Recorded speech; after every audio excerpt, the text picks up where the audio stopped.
Parla fan azzurri, benvenuti sul canale Notizie di Napoli. Andiamo alle ultime dall'Azzurra. Ma prima, se siete nuovi qui, già iscrivetevi e attivate le notifiche per non perdervi nessuna novità dal Napoli. Eintracht Francoforte Napoli è la sfida in programma questa sera alle ore 21 Deutsche Bank Park. Partita valida per il girone di andata degli ottavi di Champions.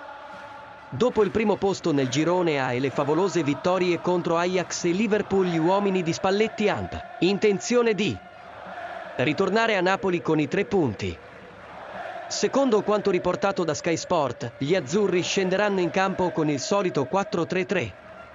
In porta Meret, davanti a lui pronti Di Lorenzo, Ramani, Kim e Mario Rui. In mezzo al campo i favoriti per una maglia da titolare sono Zambo Anguissa, Lobotka e Zielinski.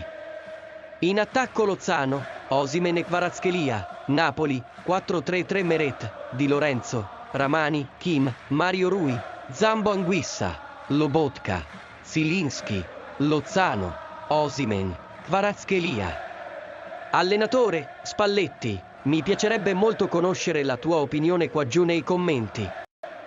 Caro amico tifo napoletano, la tua opinione è molto importante per il Napoli. Presto ti aggiornerò con altre notizie dal nostro Napoli.